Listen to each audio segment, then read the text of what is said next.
Selamat pagi teman-teman YouTube. Apa kabar hari ini? Semoga sehat-sehat semua dan selamat berpuasa bagi teman-teman dan saudara-saudara yang beragama Islam. Semoga puasanya bisa sampai selesai. Masih bersama saya dengan Mr. G Kebumen BF Kebumen.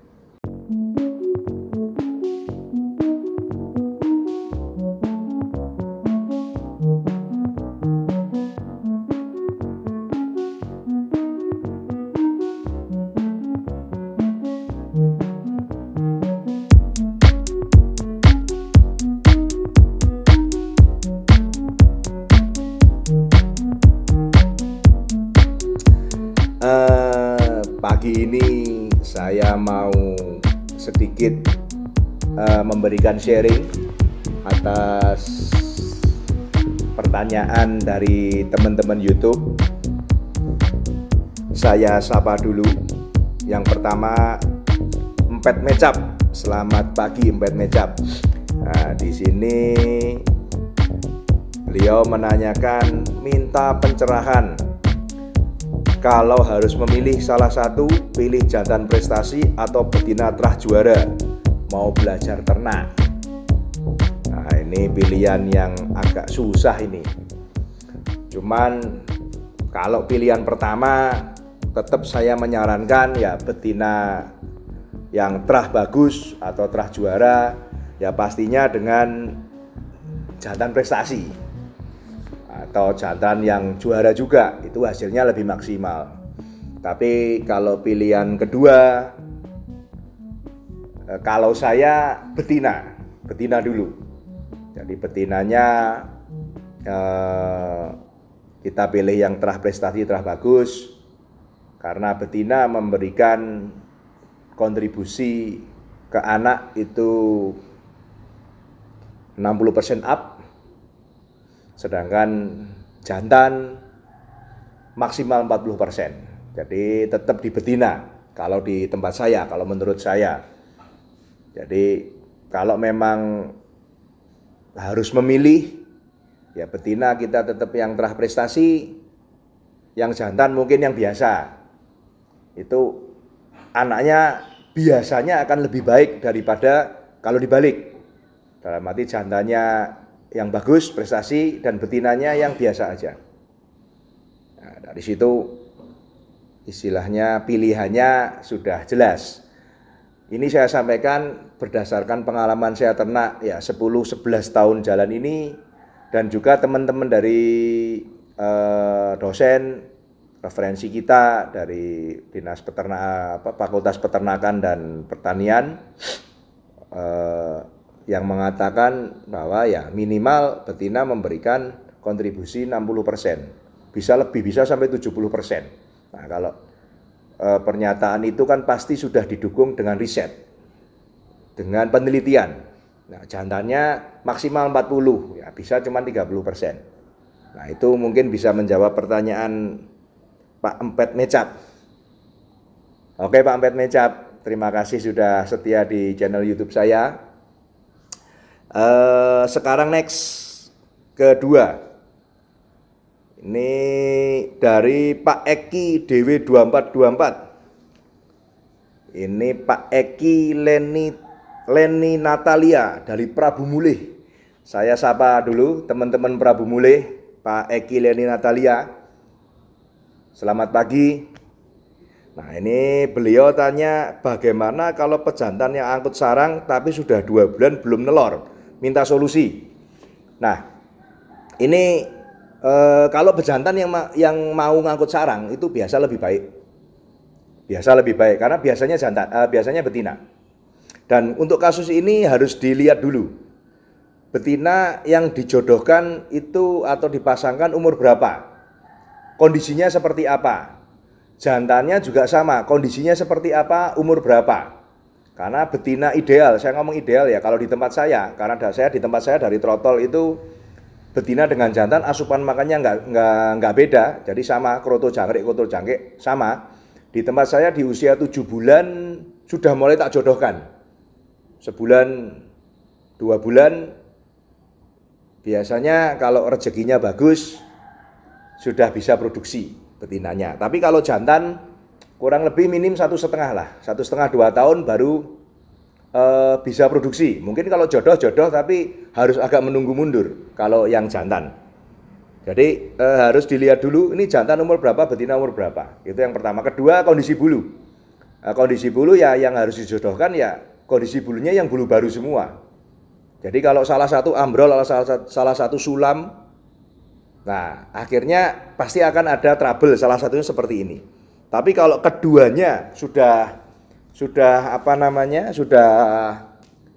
usianya mapan, siap, dan sudah ngangkut sarang, ya kita tinggal nunggu saja. Dalam artian nunggu ya sambil berdoa sama bersedekah itu.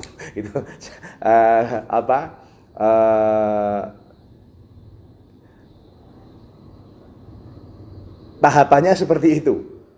Jadi kita jodohin dulu pertama, kedua cara penjodohan ditempel awal, kedua sudah masuk kandang nggak berantem, ketiga mau ngangkut sarang, keempat ya mau kawin sama nelor. Ya, mau kawin sama telur kita tunggu aja. Kalau memang sudah semuanya di usia yang mapan, ya sudah, kita tinggal nunggu. Kapan saya belum berani ngomong, cuman biasanya ya nggak lama kalau semuanya sudah siap. Jadi harus dicek dulu kesiapan jantan betinanya. Itu mungkin yang saya bisa sampaikan ke Pak Eki Leni Natalia dari Prabu Mulih. Kalau Pak Eki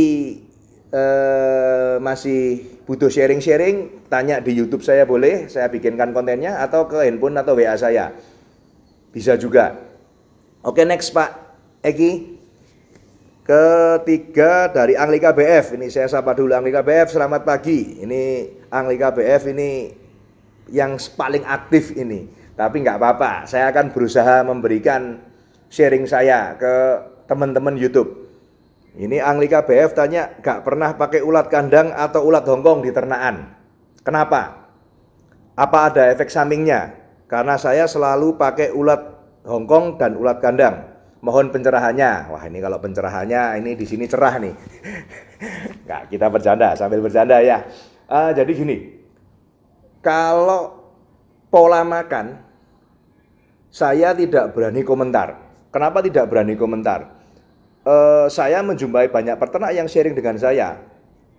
Selama tidak ada trouble, selama tidak ada masalah, pola makan seperti apa sah-sah saja. Tidak ada patokan yang standar, wah mesti gini enggak. Karena sepengalaman saya, ternak di tempat yang panas, terus banyakan panas dengan tempat yang memang dingin, itu berbeda pola makannya. Dan kebiasaan, yang penting kebiasaan. Karena saya ada temen itu Pak Tony Solo, sapa dulu, selamat pagi Pak Tony Solo. Itu di Pak Tony Solo sudah ternak lama, bertahun-tahun. Begitu main ke tempat saya, dia tanya hal yang sama. Karena di tempat beliau pakainya ulet-uletan itu, ulet kandang atau ulet balap sama ulet Hongkong. Dan saya tanya, selama bertahun-tahun ada masalah nggak? Nggak ada, jalan aja. Tidak perlu ada yang dirubah, selama tidak ada masalah. Seperti itu. Jadi, tidak ada patokan apapun. Tapi kalau di tempat saya memang pakai cacing, kroto, dan jangkrik. Nah, 3 pakan ini, saya sudah pakai juga, pengalaman saya bertahun-tahun nggak ada masalah gitu. Jadi, selama nggak ada masalah ya saya akan jalankan. Nah, begitu ada masalah, boleh dirubah mengikuti tempat saya. Ya diharapkan ada perubahan yang lebih baik, seperti itu. Jadi itu mungkin bisa menjawab dari Anglika BF ya. Karena ulat-ulatan ini proteinnya tinggi. Biasanya kalau di tempat yang panas, itu kemungkinannya bisa lebih galak. Jantannya terutama. Nah kalau jantannya galak itu kan risikonya ternak juga lebih tinggi. Lebih tinggi bisa buang telur, bisa buang anak, bisa ngajar betina. Kemungkinan itu akan tetap ada. Kemungkinan saya bilang. Ya, bukan pasti tidak. Jadi kenapa saya menghindari seperti itu ya? Saya meminimalkan masalah, meminimalkan trouble di kandang ternak. Oke, Angli KBF, itu mungkin sudah menjawab pertanyaan Bapak ya. Saya next ke pertanyaan selanjutnya. Jadi keempat, Mas Suban Abidin. Selamat pagi Mas Suban Abidin. Semoga baik-baik semua. Dan ini saya coba bikinan kontennya sesuai dengan janji saya. Ini Pak Suban Abidin menanyakan solusi di desa atau di tempat tinggal saya itu banyak belalang sawah. Belalang yang nggak ada bulunya, yang hijau kalau nggak salah ini. Kalau dikasih ke burung murai ternakan bagaimana? Nah ini agak susah juga jawabnya. Kalau pengalaman saya, mungkin secara teori bagus. Saya ngomong secara teori kenapa? Karena kandungan nutrisi di belalang, di serangga ini cukup baik untuk lomba atau untuk ternak. Bisa. Tapi ada tapinya.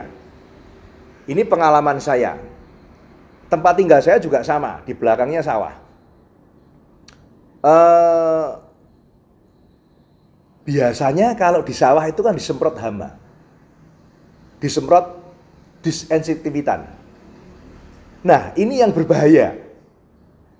Jadi kalau belalangnya kena semprot, Bapak ambil untuk makan di kandang ternak,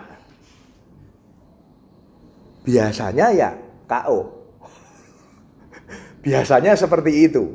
Saya pernah dulu punya murai lomba yang makannya belalang seperti itu. Itu saya lebih hati-hati. Jadi saya ambil, saya cuci dulu. Saya cuci pakai ini, yang untuk nyuci sayur itu